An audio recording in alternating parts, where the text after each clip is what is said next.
The Palazzo Veneto was not just a restaurant, it was an institution. Located in the heart of Mayfair, a prestigious district in London, its cream-toned walls and dark wood accents had, for 2 decades, witnessed the city's most important business deals, the extramarital affairs of the London elite, and above all the parade of power and influence that defined who was who in the metropolis. That early Tuesday evening, Hannah Scott nervously adjusted the black bow of her uniform in front of the locker room mirror.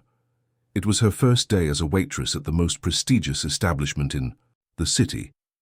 At 26, with her psychology degree interrupted in her final year due to a lack of funds, she clung to this job as a lifeline that would allow her to resume her studies in a few months. First rule of the Palazzo: never, ever question Table 17. The voice of Jessica, a 5-year veteran at the restaurant, sounded behind her. If you survive her, you'll survive anything here. Table 17? Hannah arched an eyebrow as she tied her dark brown curly hair into an impeccable bun. Mrs. Eliza Montgomery's table, or as we call her behind the scenes, the guillotine. Jessica lowered her voice even though they were alone.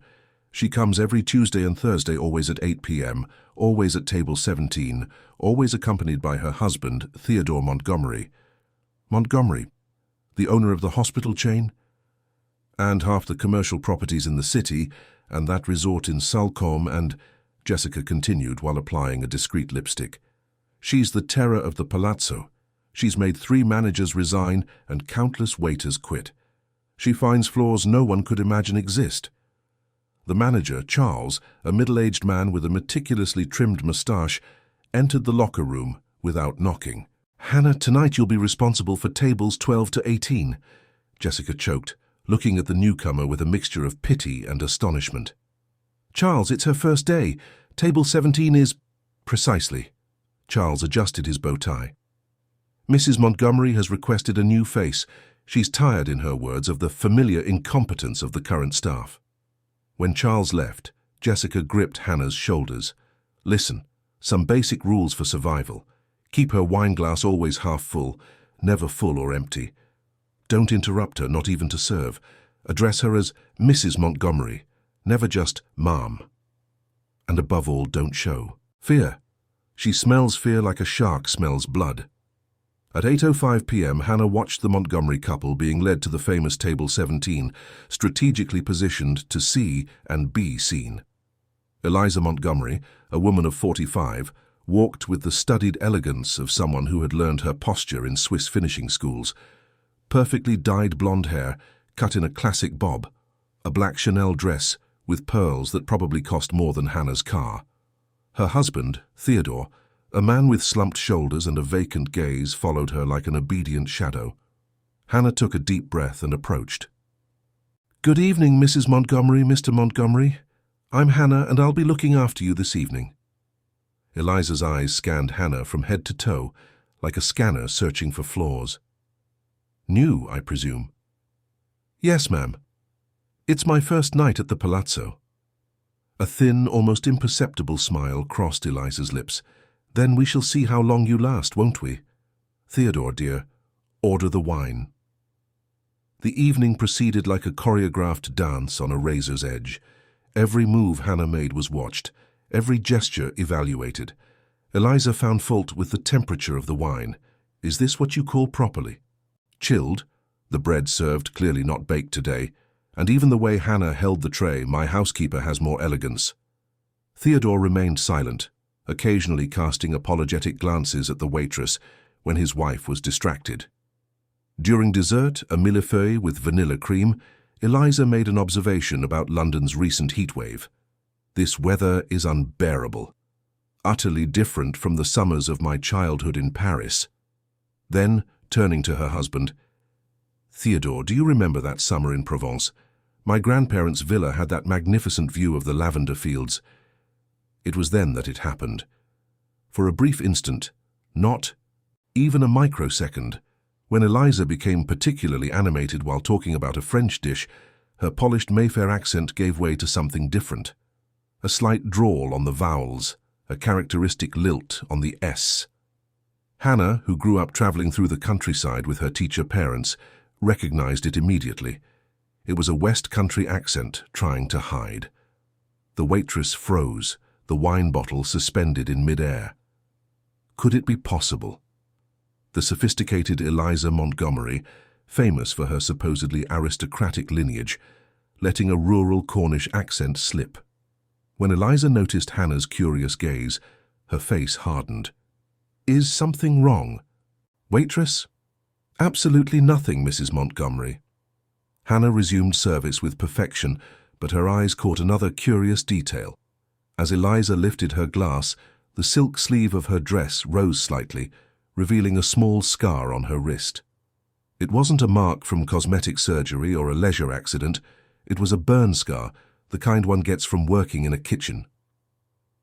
"So, what did you think of the guillotine?" Jessica asked later, as the restaurant began to empty. "Interesting," Hannah replied distractedly, her gaze fixed on table 17, where Eliza was gesturing with studied elegance, but also with a nervous tick Hannah hadn't noticed before.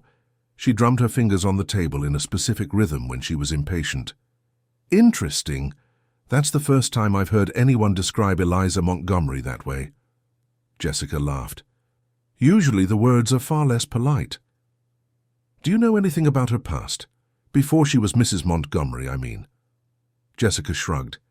"They say she comes from a traditional London family, studied in Europe, that sort of thing. At least that's what she makes a point of mentioning at every opportunity.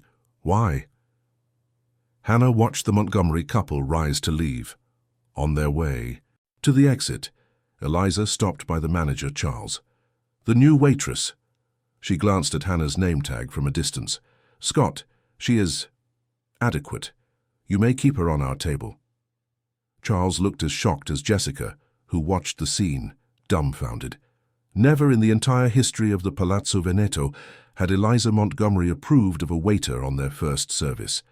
"What did you do?" Jessica whispered when the couple had finally left. Hannah smiled enigmatically, watching the door through which the Montgomerys had departed. "Nothing yet.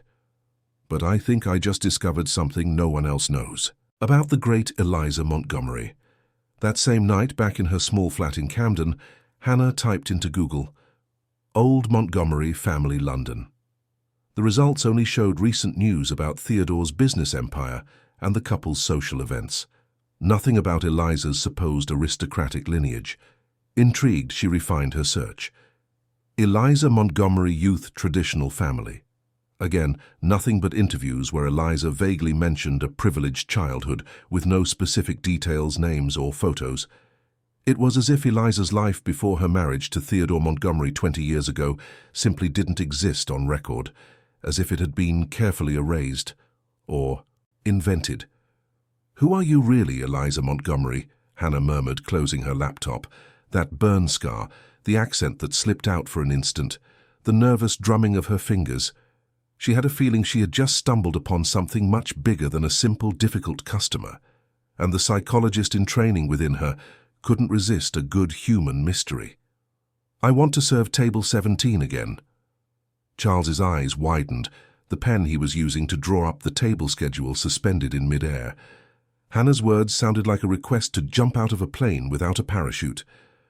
"You want to serve Eliza Montgomery voluntarily? Look, I know she surprisingly didn't tear you to shreds yesterday, but that doesn't mean—" "Charles?" Hannah leaned over the reception desk. "Trust me, I can handle her." 2 weeks later, Hannah had become the official waitress for table 17, to the astonishment and admiration of the Palazzo Veneto's staff. In her 4 subsequent visits, Eliza remained demanding and often cruel, but Hannah observed every detail with the eyes of a scientist studying a rare specimen. "I don't get how you put up with it," commented Anthony, one of the sous chefs, as they all prepared the dining room for another evening.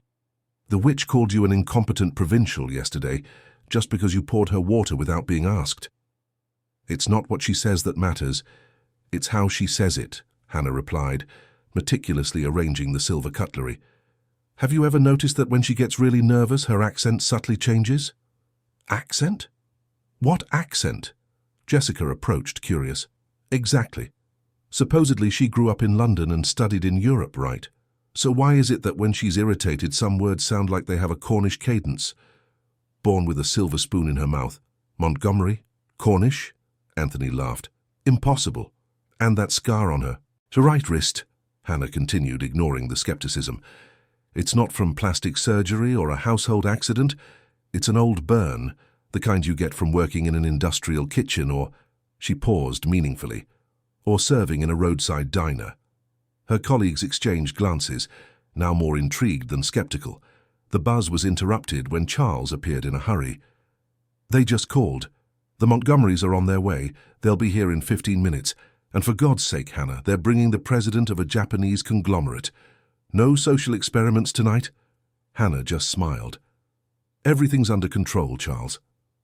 When Eliza entered, wearing a red Valentino dress and jewels that glittered like tiny stars, Hannah noticed something different.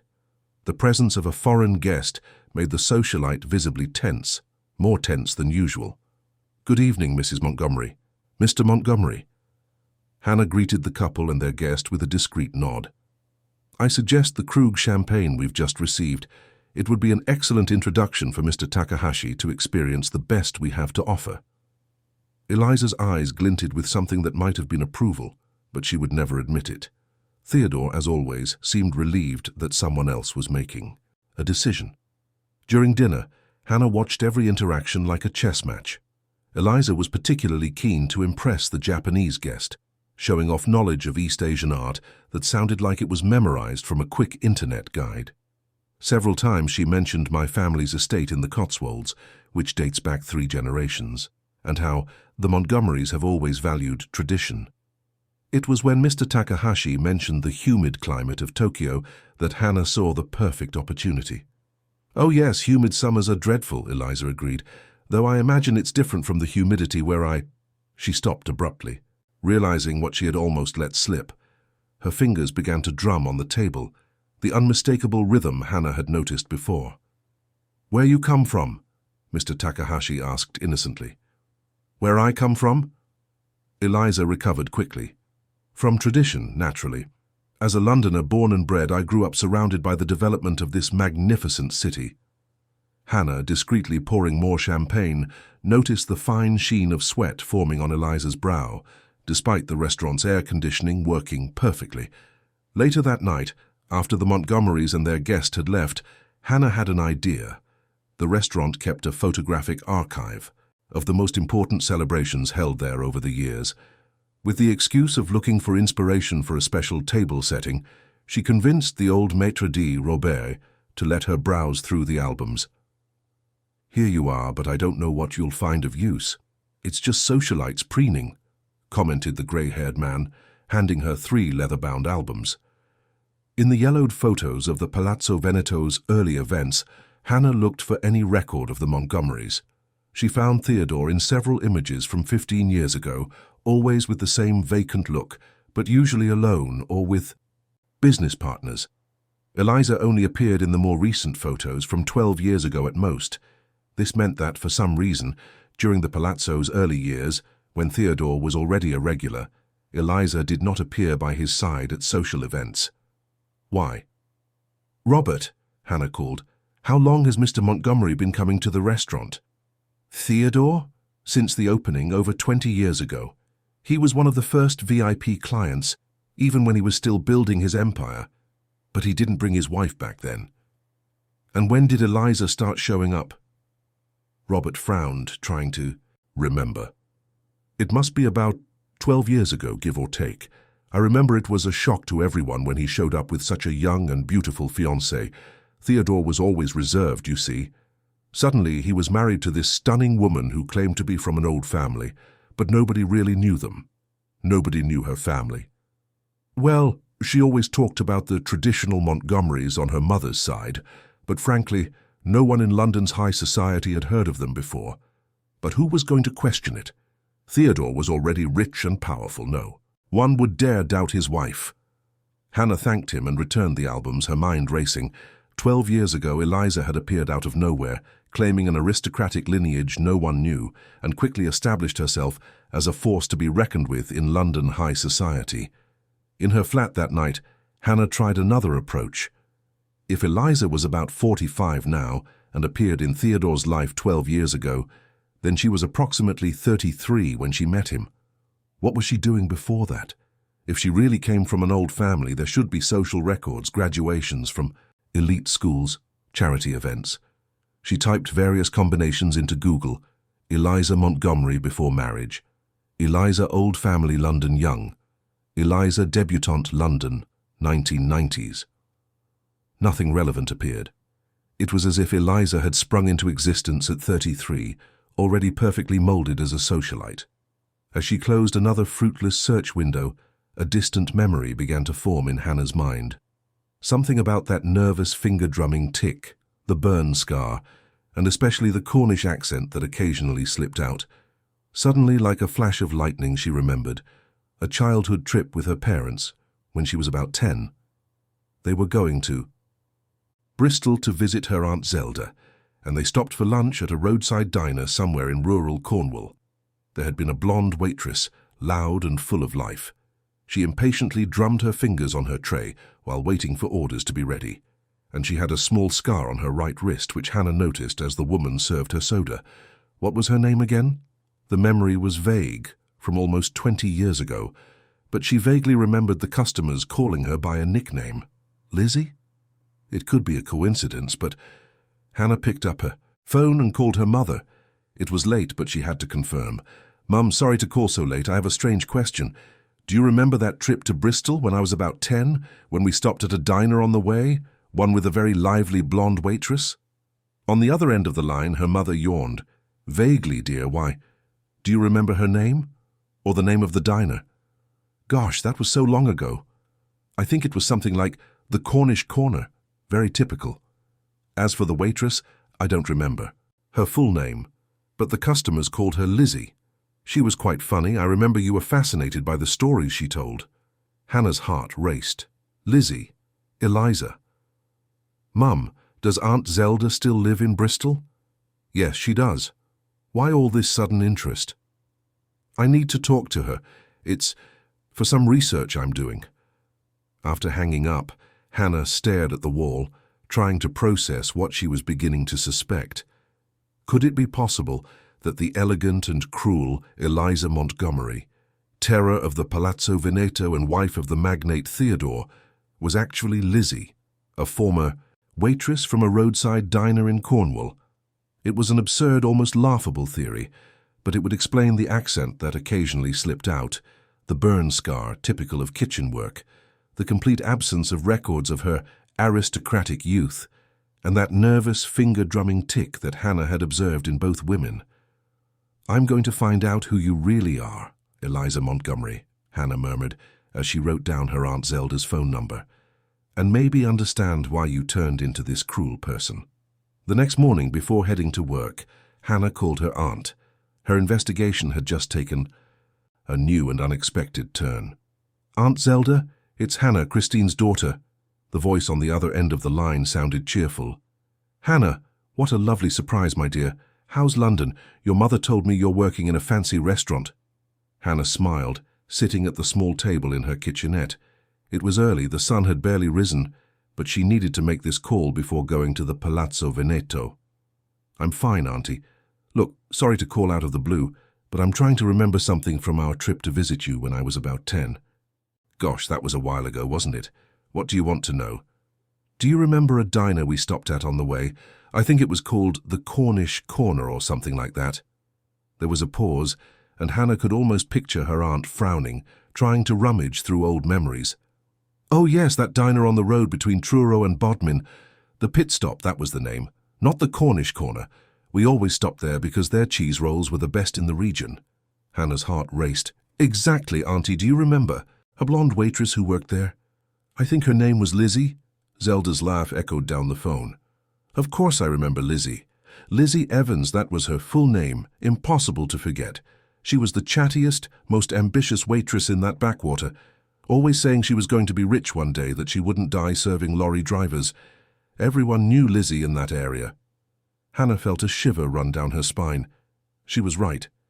And did she have a scar on her wrist? From a burn? She did. Gosh, what a good memory you have, girl. She burned herself on the diner's griddle. I remember she made a point of telling the story to everyone, saying it was a war wound. Lizzie was always very theatrical. And what happened to her, do you know? Zelda paused. Well, she disappeared suddenly. Must be about 15 years ago, more or less. One day she was there, the next she was gone. Some people said she'd gone to London to try and make it as an actress. Others said she'd found a sugar daddy.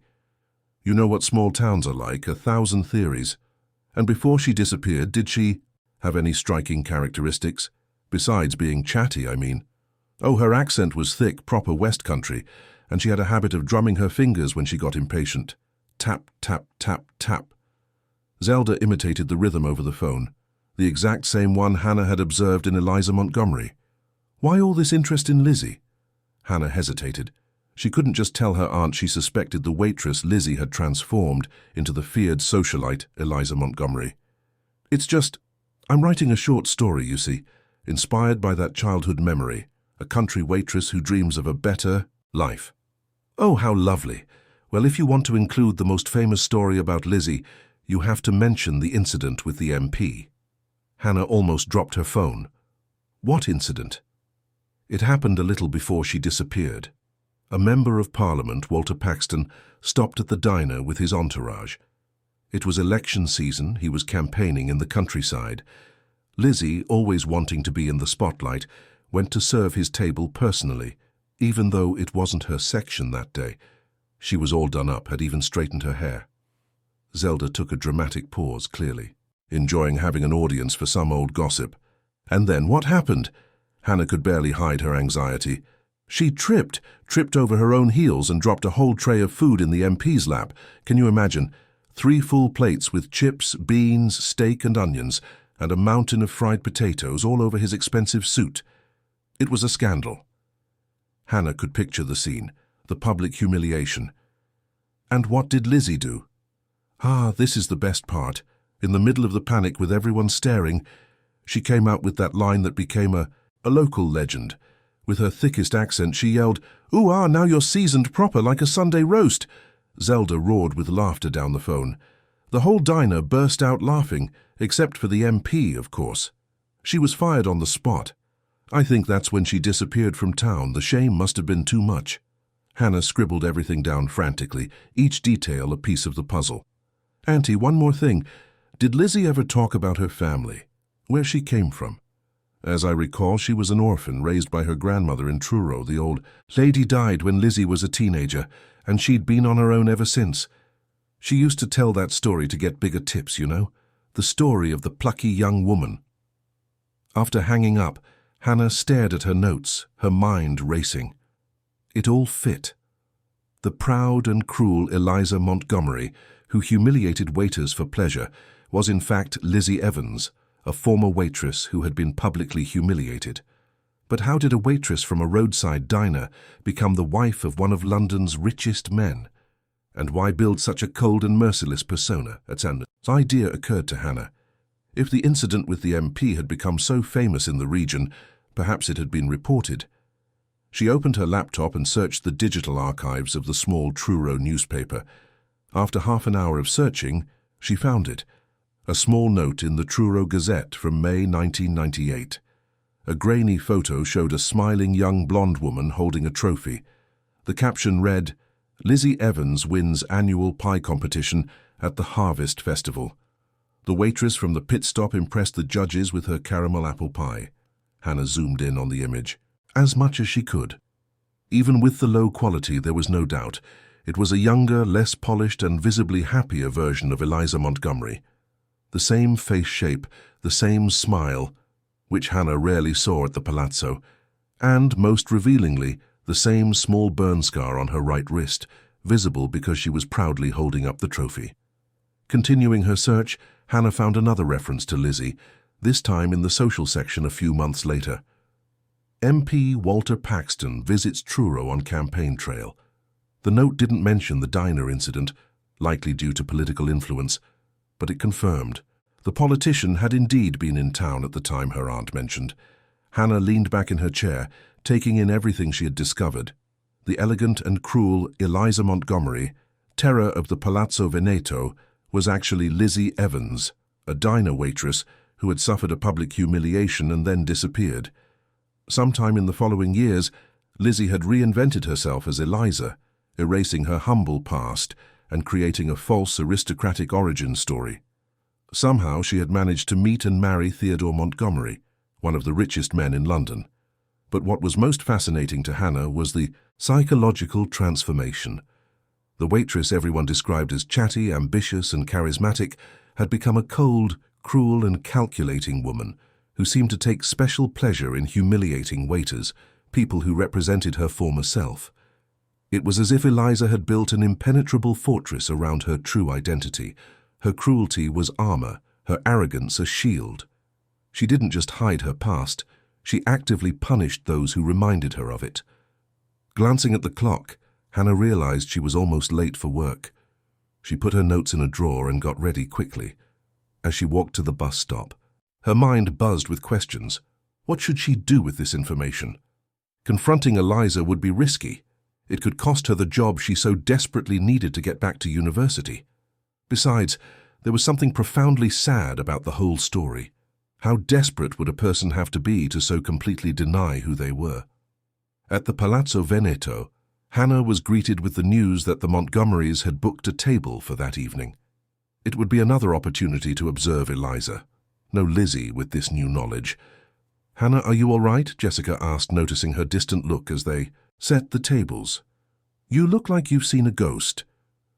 "I'm fine," Hannah replied, automatically adjusting the cutlery.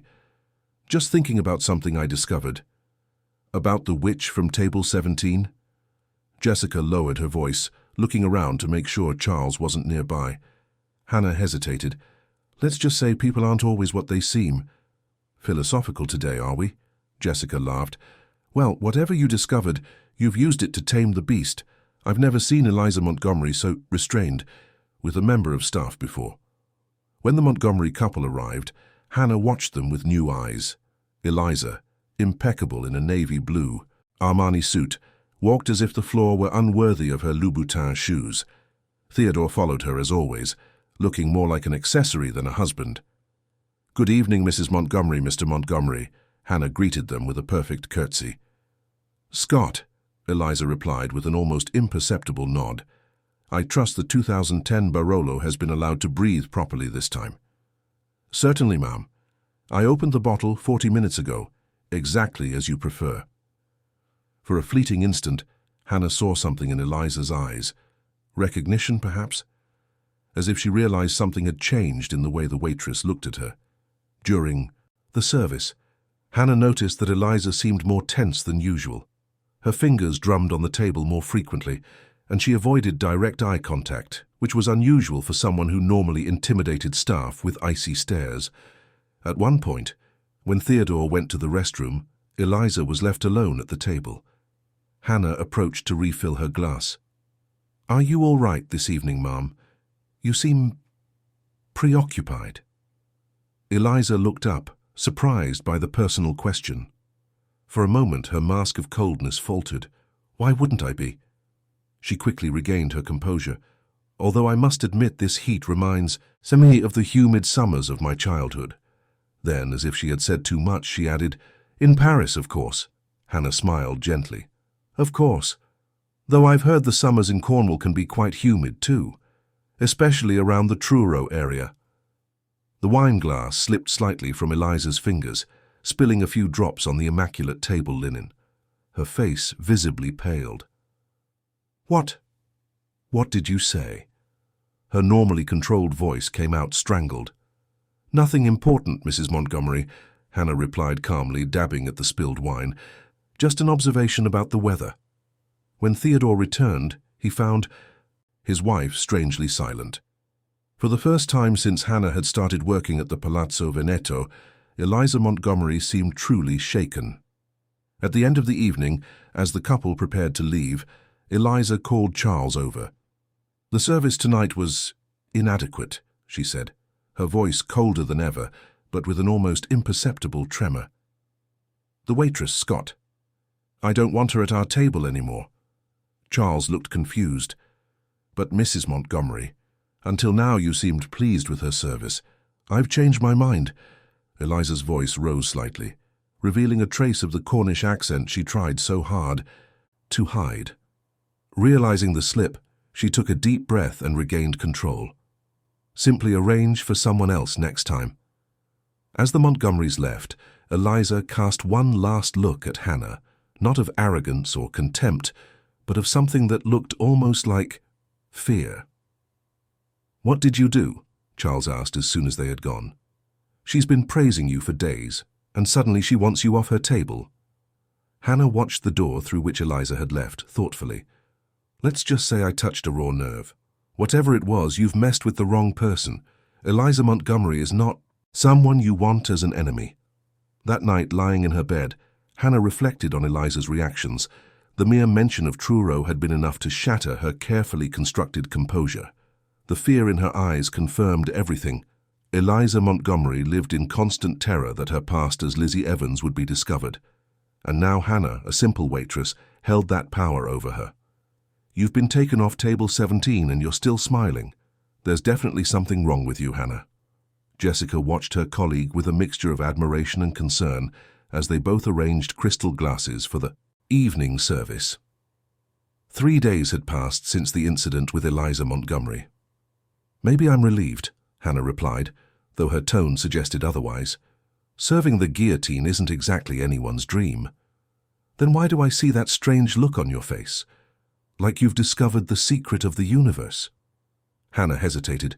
She needed to share her discoveries with someone, and Jessica, after 5 years at the Palazzo Veneto, had suffered more than most from Eliza's humiliations. "What if I told you I discovered something about the great Eliza Montgomery that could turn her world upside down?" Jessica's eyes widened. "I'm listening."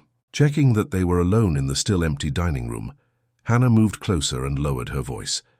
"The sophisticated, aristocratic and cruel Mrs. Eliza Montgomery wasn't always Eliza Montgomery." "What do you mean?"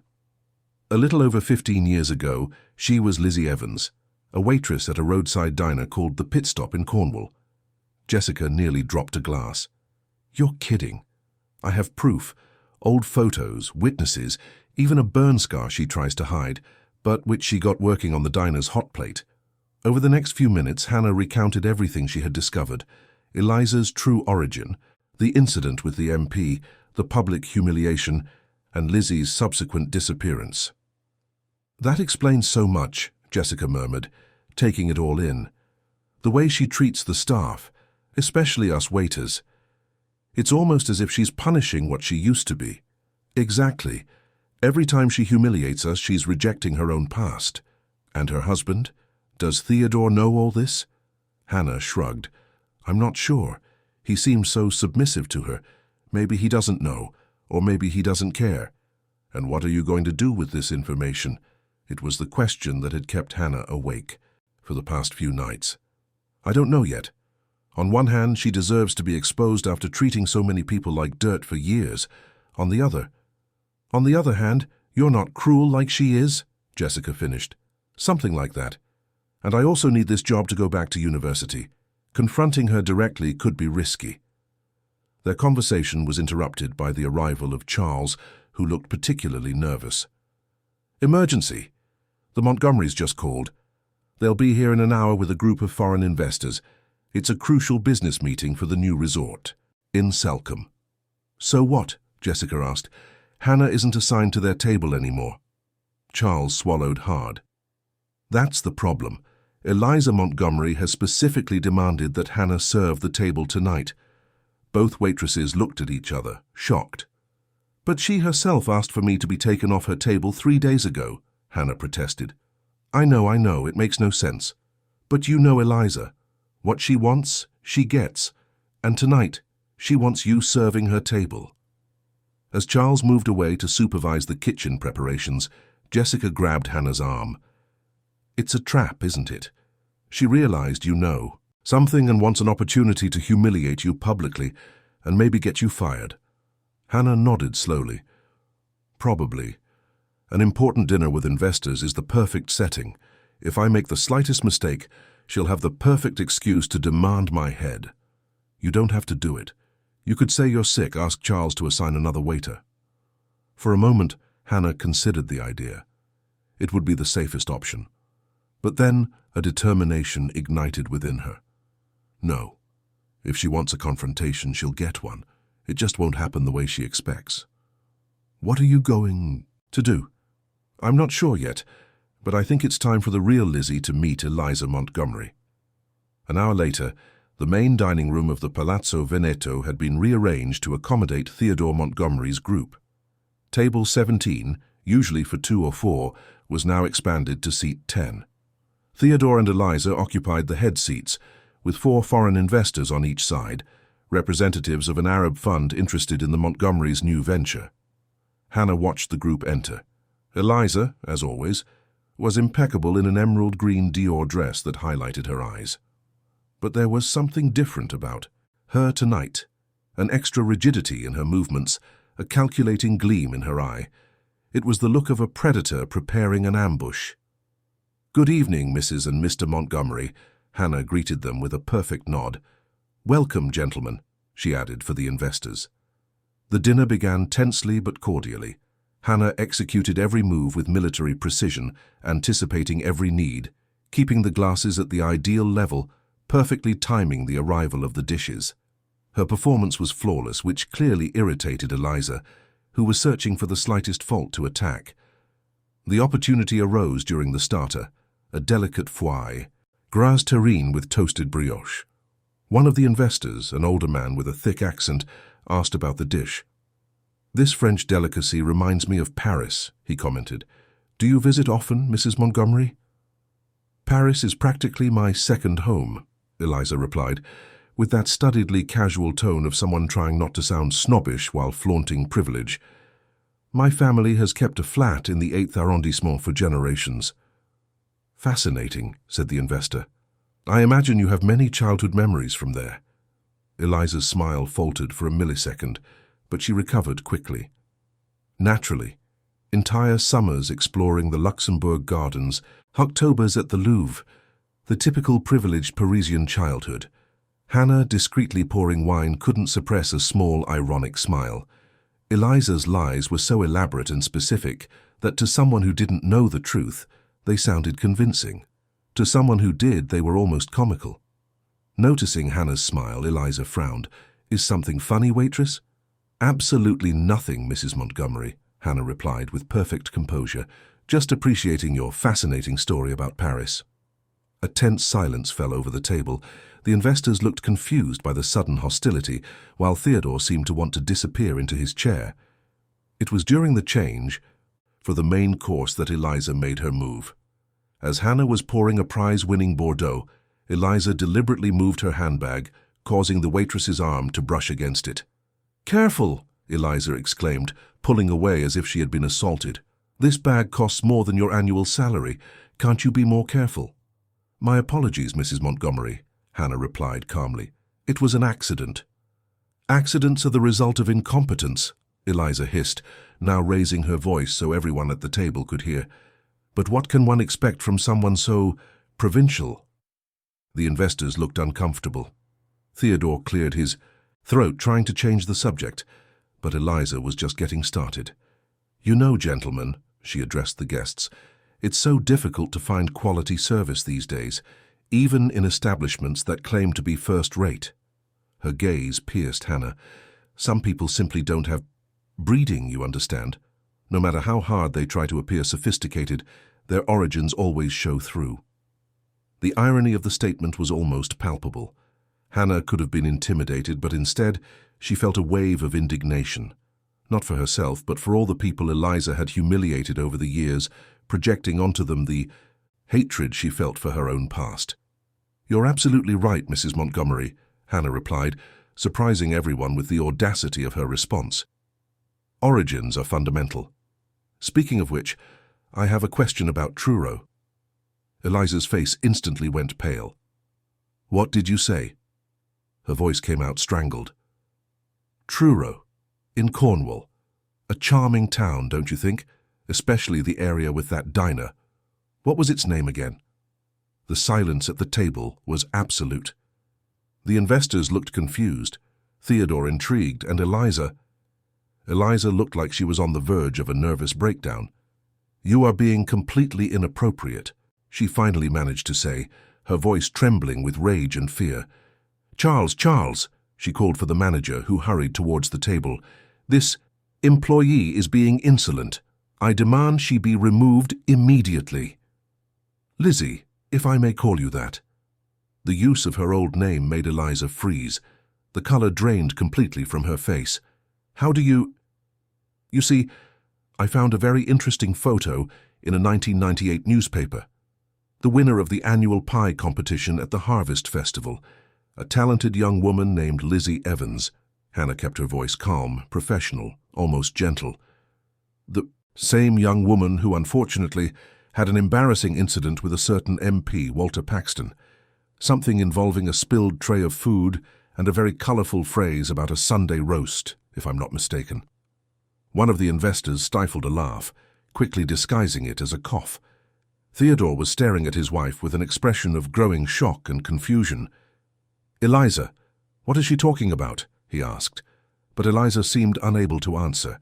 Her carefully constructed world was crumbling before her eyes. "You have no idea what you're talking about," she finally managed, but her voice had lost all its authority. The Cornish accent she had spent years suppressing was now emerging clearly in her panic. "This is an absurd lie, a conspiracy to defame me." "I have the photo if anyone would like to see," Hannah continued, pulling a printout of the newspaper page from her pocket. "It's amazing how the internet preserves certain things, isn't it? The young woman in the photo has the same burn scar on her right wrist that you try to hide with expensive bracelets and watches." At that moment, instinctively, Eliza covered her right wrist with her left hand. The gesture did not go unnoticed by anyone at the table. This is... Eliza couldn't complete the sentence. Her face now alternated between ghostly white and furious red. Hannah placed the photo on the table, where everyone could clearly see the young Lizzie proudly holding her trophy, the small scar visible on her wrist. The resemblance to Eliza was undeniable. "There's no shame in having humble origins, Mrs. Montgomery," Hannah said softly. "The shame is in treating people like dirt for fear that they'll discover who you really are." One of the investors picked up the photo, examining it with interest. "I must say the resemblance is remarkable." "It's a forgery!" Eliza tried one last desperate defense, but her voice was trembling so much she could barely form the words. "Theodore, do something!" But Theodore Montgomery just looked at his wife as if seeing her for the first time. "All these years you lied about everything, your family, your past, your education. It's not like that, I can explain." "Explain what? That you invented an entire life?" Theodore's voice, normally submissive, now had a tone of authority no one at the palazzo had ever heard. "That the woman I married doesn't exist?" The investors exchanged uncomfortable glances. One of them, trying to ease the tension, said, "Gentlemen, perhaps we should continue this discussion at another time." "No, please stay," Theodore said, surprisingly firm. "Business continues. We just need to clear one thing up." He turned to Eliza. "I don't care about your origins. I never have. My own father was a bricklayer in Sheffield. I've never hidden that. What shocks me is the lie, years and years of lies. And the cruel treatment you've shown to so many employees," Hannah added, "especially waiters, people who reminded you of who you really are." Eliza looked around, cornered. The silence at the table was deafening. Finally, unable to articulate a response, she stood up abruptly, knocking over her wineglass. "This isn't over," she threatened in a low voice to Hannah, before grabbing her bag and rushing out of the restaurant, leaving a trail of murmurs and shocked looks behind her. Theodore remained seated, looking simultaneously relieved and devastated. After a moment's hesitation, he turned to Hannah. "How long have you known?" "I found out recently, Mr. Montgomery. I didn't intend to cause a scene, but your wife was determined to humiliate me publicly tonight." Theodore nodded slowly. "I understand, and I thank you for your honesty, as painful as it is." Then, turning to the investors, "Gentlemen, I apologize for the unexpected spectacle. I suggest we continue our dinner and our business discussion. My wife's absence will not affect the negotiations in any way." As Hannah returned to her duties, Now serving only 9 people at the table, she noticed her hand was trembling slightly. The confrontation had been more intense than she had planned, and the consequences would be unpredictable. Charles discreetly pulled her aside. "What the hell happened?" "Over there." Eliza Montgomery left like she'd seen a ghost. "Let's just say she did," Hannah replied. "The ghost of who she really is." Later that night, after Theodore's group had finally left, Hannah found an envelope in her bag in the locker room. Inside was a card with the Montgomery Hospital's logo and a handwritten note. "We need to talk. Tomorrow, 2 p.m., my office. TM." The Montgomery Hospital's headquarters was an imposing tower of glass and steel in the heart of Canary Wharf. Hannah felt small as she entered the lobby with its marble floors and high ceiling, where executives in suits and women in heels moved with the confidence of those who belonged in that world. "I have an appointment with Mr. Theodore Montgomery at 2 p.m., she informed the receptionist, trying to sound more confident than she felt. The woman examined her with an appraising look before making a quick call. Seconds later, Hannah was escorted by a stern-looking secretary to a private lift that went directly to the penthouse. "Mr. Montgomery is waiting for you," the secretary said, leading her through an elegant antechamber to a dark wood door. Theodore's office was surprisingly minimalist for a man of his wealth. Modern yet understated furniture, a large light wood desk and a panoramic view of London that made any visitor feel momentarily on top of the world. Theodore was standing by the window, looking out at the city. When he turned to greet Hannah, she noticed he seemed to have aged 10 years since the previous night. The deep, dark circles under his eyes and his pallor indicated a sleepless night. "Miss Scott, thank you for coming." He gestured to a chair in front of his desk. "Please sit down." Hannah complied, trying to read the man's expression. He didn't seem hostile, but he was definitely disturbed. "I suppose you're wondering why I called you here," Theodore began, sitting down as well. "I imagine it's about what happened last night, Mr. Montgomery." "Theodore, please. I think after what's happened we can dispense with the formalities." He sighed deeply. "I spent the entire night trying to reconcile the woman I thought I had married with the person you revealed yesterday." Hannah nodded silently, letting him continue. "When I met Eliza, or Lizzie, as you revealed, she introduced herself as an art consultant recently returned from Europe. It was at a charity auction about 15 years ago. She was stunning, articulate, sophisticated, or so it seemed. A bitter smile crossed his lips. She would mention details about old families, exclusive events, a privileged childhood. I never questioned it. Why would I? People rarely question what they want to believe," Hannah commented softly. Theodore looked at her, surprised by the insightfulness of her observation. "Exactly. I wanted to believe I had found someone special, someone who naturally belonged to the world I had just ascended to. You see, I come from humble origins." "Yes, you mentioned yesterday that your father was a bricklayer." "In Sheffield, that's right. I worked on building sites with him until I was 18 before I got a scholarship for engineering. I built my empire from scratch, and I've never hidden that. In fact, I've always been proud of my journey." He paused, looking at his own hands that still bore small scars from the hard labor of his youth. Ironically, it was this pride in my origins that made the idea of marrying someone who represented the old money I never had even more attractive. Hannah was beginning to understand the dynamics of that strange marriage. You were looking for social legitimacy, and she provided it, while she was looking for financial security and access to a world she didn't belong to, Theodore completed. We could have been honest partners in that. I would never have judged her origins if she had been truthful. What happened after I left last night? Theodore leaned back in his chair, rubbing his tired eyes. Eliza didn't come home. She's staying at the Connaught, according to my secretary. I sent the divorce papers over this morning. Divorce? Hannah couldn't hide her surprise. So quickly. It's not because of the lies about her past, although that in itself is serious enough. It's because of what those lies reveal about who she really is. Theodore stood up, walking back to the window. I spent years watching her treat people, waiters, maids, doormen, drivers. with a cruelty that bothered me but which I tolerated. I told myself it was just her way, that it was part of the aristocratic package. He turned to Hannah, his gaze piercing. But now I understand. It wasn't aristocratic arrogance, it was fear. A deep, sick fear of being discovered, of returning to her origins. And that fear turned her into a monster willing to step on anyone to maintain her facade. Hannah nodded. As a psychology student, she had reached the same conclusion. Her cruelty was a form of self-defense. Every waiter she humiliated was a reminder of what she had been and feared becoming again. Exactly, and realizing that made me see that I never knew the real Eliza, or Lizzie. The woman I married is just a construct, an elaborate facade. Theodore returned to his desk, sitting down heavily. I can't stay married to someone who hates herself so much that she needs to destroy others to feel secure. I understand your decision, but it wasn't my intention to destroy your marriage or her life. Theodore made a dismissive gesture. You just exposed the truth. The consequences are the result of her choices, not yours.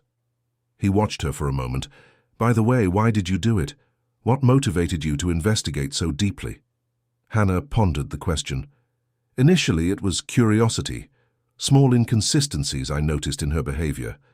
Later, I think it was indignation at the way she treated people, especially the staff at the palazzo. A social crusader? There was a slightly teasing tone in his voice, but it wasn't hostile. A psychologist in training, Hannah corrected with a small smile. I've always been fascinated by the defense mechanisms people build. Eliza created an identity fortress so elaborate that she started to believe her own lie. It's a fascinating case study. Fascinating and devastating, Theodore added. Do you know what disturbs me most? Last night after you left and I finished the meeting with the investors, I had an epiphany. I realized I've never seen her truly happy, not once in 15 years of marriage. Always tense, always vigilant, always acting. A contemplative silence settled between them. What will happen to her now? Hannah finally asked.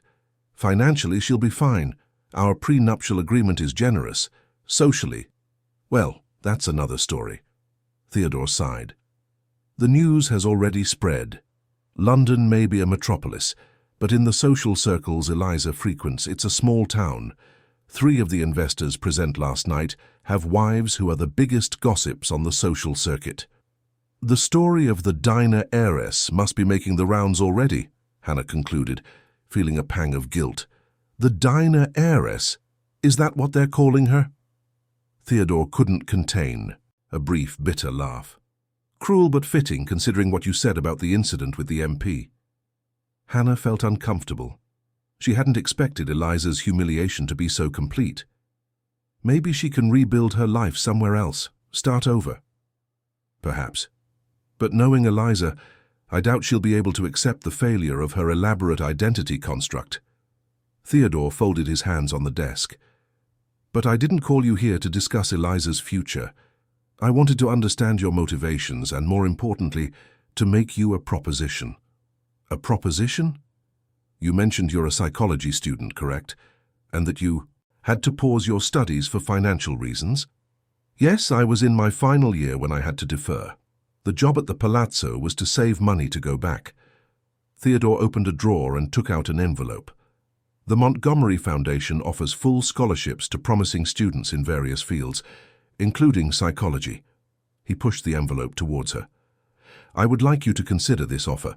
It includes tuition, course materials, and a monthly stipend that will allow you to dedicate yourself fully to your studies. Hannah stared at the envelope, stunned. Why? Is this some kind of payment for what I did? Not at all. Theodore seemed genuinely offended. It's recognition. You demonstrated insight, integrity, and a deep understanding of the human psyche. Those are qualities I value and that the Foundation seeks to encourage. He looked at her directly. Besides, considering what happened, I imagine that continuing to work at the palazzo might become complicated. She hadn't thought about that yet, but Theodore was right. Even with Eliza out of the picture, her exposure of the truth would certainly create tension at the restaurant. I don't know what to say. Say you'll consider it. The Offer will stand regardless of your answer today. Theodore stood up, indicating the meeting was coming to an end. Oh, and one last thing. Charles from the Palazzo has already been informed that you have my permission to take 2 weeks of paid leave to consider your options. Hannah also stood, still processing everything. Thank you, Mr. Theodore. I will think about it carefully. As she left the imposing building, Hannah felt slightly dizzy from the events of the last 24 hours. The envelope felt heavy in her bag, not just for its material content but for what it represented. An opportunity, certainly, but also a reminder of the unexpected consequences of her actions. She decided to walk for a bit along the South Bank before taking the tube home. She needed to gather her thoughts. She had achieved more than she had imagined when she started investigating Eliza. Justice for the mistreated staff of the Palazzo, a life-changing scholarship, the truth exposed. So why couldn't she feel completely satisfied with the outcome? The answer came as a whisper from her conscience, because in the process of unmasking a cruel person, she had participated in the complete destruction of another human life. It didn't matter how deserved Eliza's unmasking was. The extent of the humiliation and its consequences seemed disproportionately severe. Her phone buzzed with a message from Jessica. Is it true you're not coming back for 2 weeks? Everyone at the Palazzo is talking about what happened last night. You've become a legend. Hannah didn't reply immediately. The idea of being celebrated for exposing Eliza brought her no comfort. She hadn't done it for revenge or to become some kind of hero. Passing a newsstand, a headline in a magazine's society column caught her eye. The biggest social scandal of the year, the true identity of Eliza Montgomery. There was a photo of Eliza at a charity event, smiling her practiced smile, with the caption, "The waitress who fooled the London elite." Hannah bought the magazine, flicking through it quickly. The article was sensationalist and merciless, detailing not only Eliza's humble origins, but also the incident with the MP, her supposed hunt for a rich husband, and the public humiliation at the Palazzo Veneto. There was even an interview with an old customer from the Pit Stop diner, who described the young Lizzie as ambitious and willing to do anything to get out of that little town. A wave of nausea hit Hannah. This was much worse than she had imagined. The revenge against Eliza wasn't just social, it was public, printed, permanent. Her carefully constructed identity hadn't just cracked, it had been completely obliterated. For a fleeting moment, Hannah wondered if she was so different from Eliza. Hadn't she also used her knowledge as a weapon? Hadn't she calculated the perfect moment for the maximum blow? The difference, she tried to convince herself, was that Eliza had hurt countless people over the years, while Hannah had only exposed the truth. But the line between justice and revenge had never seemed so thin. That night, alone in her small flat, Hannah made a decision. She opened the envelope Theodore had given her and read the details of the scholarship. It was real and generous, enough not only to finish her degree but potentially to pursue a master's. An opportunity that would completely alter her path. She would accept the scholarship, but with a renewed purpose. The case of Eliza Montgomery, the woman who hated her past so much she built a fortress of cruelty around herself, would be the inspiration for her future specialization in psychology. She wanted to understand the mechanisms that led people to create false identities, to so completely reject their origins that they became prisoners of their own lies. Perhaps, somehow, that knowledge could be used not to expose and humiliate, but to heal and rebuild. As she put away the scholarship documents, her phone rang. It was an unknown number. "Hello? Hannah Scott." The voice on the other end was formal, professional. "This is Marcelo Bueno from the Sunday Times magazine. We're preparing a feature on the Eliza Montgomery case and would like to interview you as the person who unmasked the biggest social fraud in the city. Could we meet tomorrow?" Hannah closed her eyes, feeling the weight of her responsibility for what she had unleashed. "I'm sorry, but I'm not interested in giving interviews on this subject." "But you're the star of this story, the waitress who brought down the queen of society. People want to know—" "People know enough already," Hannah interrupted firmly. "And I'm not the star of any story. I just did what I thought was right at the time. Good night." She hung up before the journalist could insist. She would not participate in Eliza's public destruction. The truth was already out. There was no need to sensationalize it further. That night, as she tried to fall asleep, Hannah wondered where Eliza was now, alone in some luxury hotel room, watching her world crumble in newspaper and magazine headlines. For the first time since it all began, she felt a pang of compassion for the woman she had unmasked. They were both, in a way, two sides of the same coin. People trying to navigate a rigid and merciless social world, searching for their place and identity. The difference was that Eliza had chosen the path of cruelty and denial, while Hannah was still trying to find the balance between truth and empathy. With that thought, she fell asleep, dreaming of university lecture halls and new beginnings. 6 months had passed since the fateful night at the Palazzo Veneto. The London autumn arrived with its characteristic mix of sunny days and cool nights, bringing an air of renewal that Hannah breathed in deeply as she walked the corridors of University College London. Her return to the psychology department, made possible by the Montgomery Foundation scholarship, had been more rewarding than she could have imagined. The lectures, the debates, the readings, everything felt more significant now, enriched by her recent experiences and the new direction she had decided to give her career. "Scott, wait up!" Professor Mendez's voice echoed down the hall as Hannah headed to the library. She turned, seeing the respected head of social psychology hurrying towards her. "Professor, good afternoon," she greeted him, adjusting the heavy backpack of books on her shoulder. "I read your dissertation proposal," he said, catching his breath. "Constructed identities and self-rejection, the psychological mechanisms of social reinvention. Fascinating work, especially the case study you're proposing." Hannah nodded, aware that although she had changed names and specific details, the inspiration for her research was clearly the case of Eliza Montgomery. "Thank you, Professor. It's a topic that's very personal to me. I could tell from your writing. There's an understanding that goes beyond the academic." He watched her for a moment. "I came to invite you to present your preliminary project at next month's symposium. I think you'll bring a valuable perspective." Wow, that would be an honor," she replied, genuinely surprised. The annual Social Psychology Symposium was normally reserved for postgraduates and faculty. "Excellent. Send me an email to confirm and I'll book your slot." As he was leaving, he added, "Oh, and congratulations on the publication in the faculty journal. Your article on empathy and social judgment sparked some important discussions among the staff."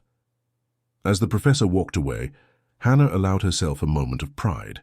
Her decision to turn the experience with Eliza into something constructive was paying off. Instead of basking in the momentary celebrity the case had offered her, she had chosen the harder, more rewarding path of study and understanding. Her phone vibrated with a message from Jessica, with whom she had kept in regular contact since leaving the Palazzo Veneto. "Guess who asked about you today, Charles? Said the restaurant's never been the same without you. By the way, table 17 has been renumbered to 18. Nobody wanted to sit there after the incident. Dinner tonight, I have news." Hannah smiled, replying that she would meet her at the small Italian restaurant they occasionally frequented. Despite her decision to move on, she was still interested in what happened at the Palazzo, an important chapter in her life. That night, while waiting for Jessica at Trattoria Napoli, Hannah idly flicked through a magazine left on the next table. Her gaze caught a small note in the society gossip section. Spotted on the Amalfi Coast, Eliza M., former London socialite, is now living reclusively in Italy after her scandalous divorce from tycoon TM. Local sources claim she rarely leaves her villa and avoids social circles. Who knew the Ice Queen would end up melting in the Mediterranean sun? The note, maliciously written, stirred conflicting feelings in Hannah. On one hand, there was a certain poetic justice in seeing the proud Eliza removed from the social circles she valued so much. On the other, there was something profoundly sad in the image of a woman living in self-imposed exile, still running from her past. "Earth to Hannah! I've been here for 2 minutes and you haven't even noticed." Jessica slid into the chair opposite her, radiant in her palazzo uniform, clearly having come straight from work. "Sorry, I was distracted," Hannah said, closing the magazine. "I saw what you were reading." Jessica tilted her head. You still think about her, don't you? Sometimes, Hannah admitted. It's hard not to think about the person who completely changed the course of my life, even if indirectly. Well, she definitely thinks about you. Jessica lowered her voice dramatically. That's one of the reasons I wanted to have dinner with you tonight. Last week, Theodore Montgomery showed up at the Palazzo. He still goes to the restaurant?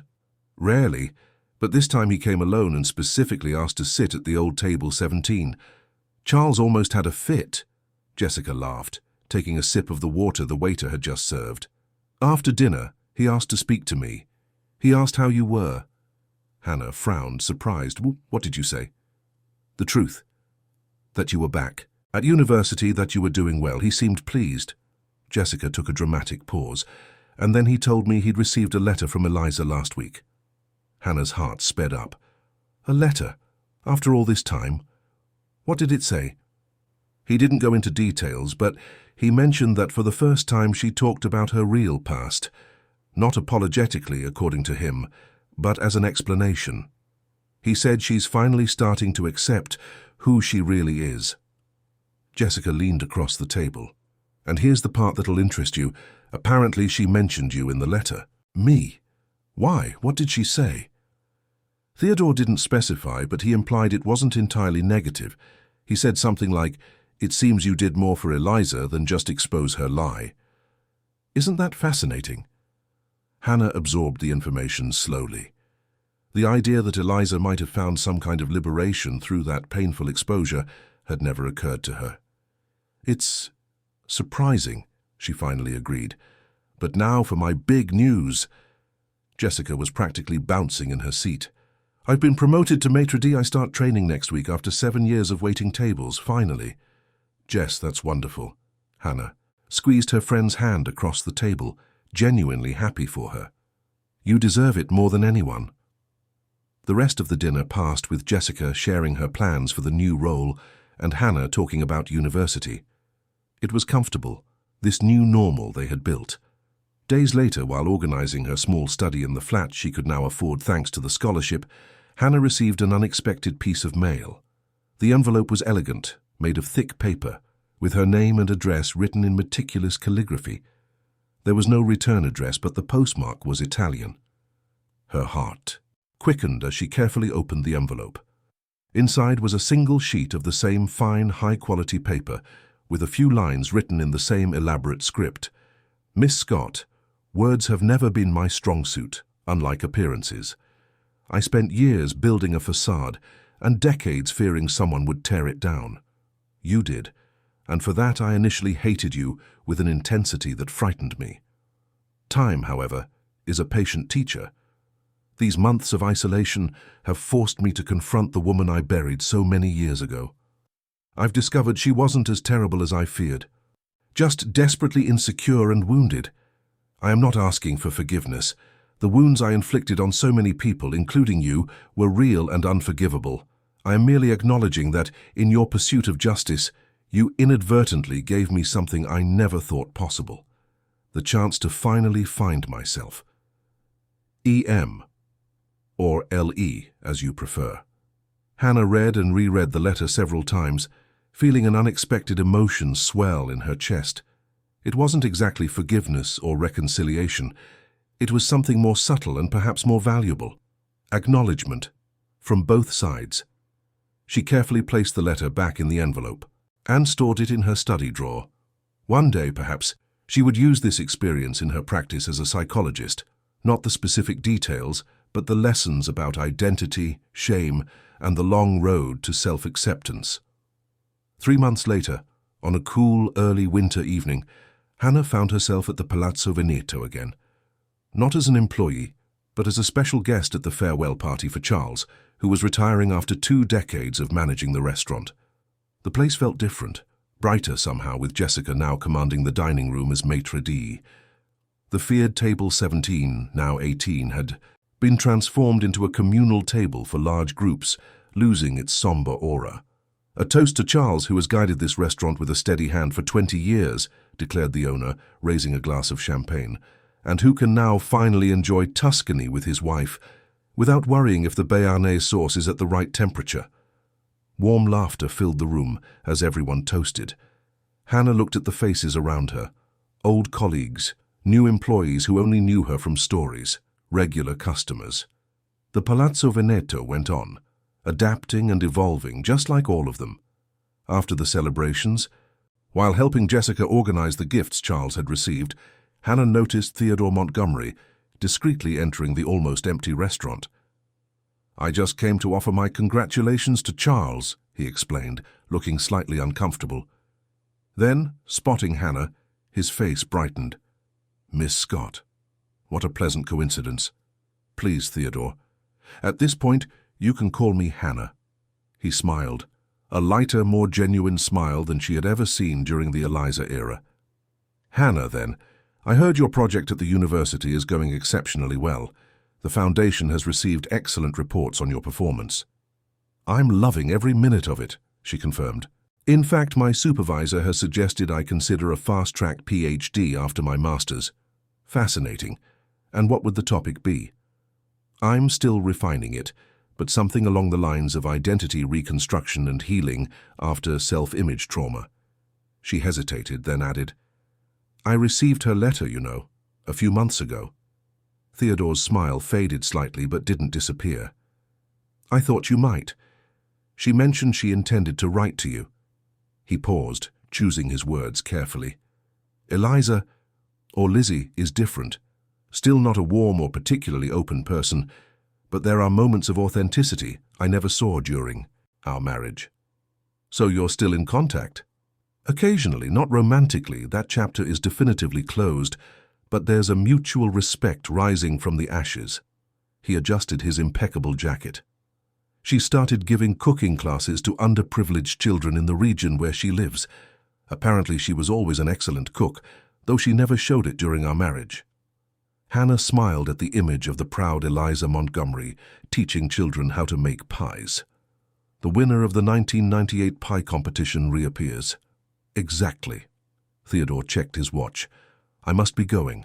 I have a flight to Singapore early tomorrow, but it was a pleasure to see you, Hannah. And remember, the offer for an internship in the psychology division of Montgomery Hospitals still stands when you graduate." After Theodore's departure, Hannah found herself alone in the main dining room of the Palazzo Veneto, the place where it had all begun. She walked slowly to the old table 17, running her fingers over the immaculate linen. Who could have imagined that a simple table assignment would change so many lives? Hers, freeing her financially to pursue her vocation. Eliza's, forcing her to confront decades of self-denial. Theodore's, allowing him to escape. A marriage based on falsehoods. And even the lives of Jessica and the other staff, who now worked in an environment free from the oppressive shadow of the guillotine. 2 years later, on a sunny summer afternoon, Hannah Scott stood at a podium to defend her master's thesis, Social Masks and Identity Reconstruction, the Psychological Processes of Self-Acceptance. The panel, composed of renowned psychologists and sociologists, listened intently as she articulated the complex dynamics of denial, projection, and eventual integration that occur when individuals reject their origins. In the audience, familiar faces watched her with pride. Jessica, now the manager, of the Palazzo Veneto following Charles's retirement, her parents, who had travelled from Cambridge for the occasion, a few university colleagues, and, surprisingly, Theodore Montgomery, who was discreetly taking notes at the back of the auditorium. At the end of the presentation, after answering the panel's questions and receiving praise for her exceptionally humane and psychologically insightful work, Hannah was declared to have passed with distinction. During the small reception that followed, Theodore approached, handing her a small package. "Congratulations, Dr. Scott," he said with a genuine smile. "Your work was extraordinary." "I'm not a doctor yet," she corrected, although she had already been accepted into the PhD program. "But thank you." "This arrived for you at the foundation," he explained, indicating the package. "From abroad. I thought you'd like to receive it today." Hannah looked at the small package, immediately recognizing the fine paper and the Italian postmark. She thanked Theodore, who discreetly moved away to give her privacy. Inside was a new hardcover book titled Nonna's Recipes, Culinary Traditions from the West Country. The author was Lizzie Evans, not Eliza Montgomery, Hannah noted with surprise. There was no letter, just a handwritten dedication on the first page. For Hannah, Scott, who taught me that our origins are not prisons but foundations. With gratitude for the hardest and most necessary lesson, Lizzie Evans, who can finally introduce herself without fear. Below the signature, a discreet P.S. The caramel apple pie on page 27 is still a winner. Hannah smiled, flicking through the book until she found the mentioned recipe. The photo showed a golden, perfectly baked pie with a small personal note from the author about how that recipe had changed her life by winning a local competition in 1998. It was a small gesture, but a deeply significant one. Lizzie Evans had finally found a way to reconcile who she was with who she had become, embracing her origins instead of burying them. That night in her new flat, larger and more comfortable than her old one, thanks to her master's scholarship and part-time work as a research assistant, Hannah placed the book on her shelf and reflected on the journey of the past few years. A simple observation of a slipping accent, a small burn scar, a nervous tick of drumming fingers, tiny details that had set off a cascade of events, completely transforming several lives, including her own. Sitting at her desk, she began to sketch out the first paragraphs of an article she planned to publish, The Role of Authenticity in Psychological Health, When Our Masks Imprison Us. She wouldn't use real names or details that could identify Eliza in Lizzie, but the essence of the story, the pain of self-denial and the liberating power of self-acceptance, was too universal to be ignored. As the words flowed, Hannah realized she had found her own authenticity in this process. She wasn't just a psychology student now. She was a researcher with a purpose, inspired by real and profoundly human experiences. The observant waitress, who noticed inconsistencies in a difficult customer, had transformed into an attentive psychologist who sought to understand the complexities of the human soul. And the cruel Eliza Montgomery, who had built a fortress of arrogance around her past as Lizzie Evans, was finally finding peace by accepting her true origins. Both had been transformed by that night at the Palazzo Veneto, each in her own way finding her path to a more authentic and therefore freer existence.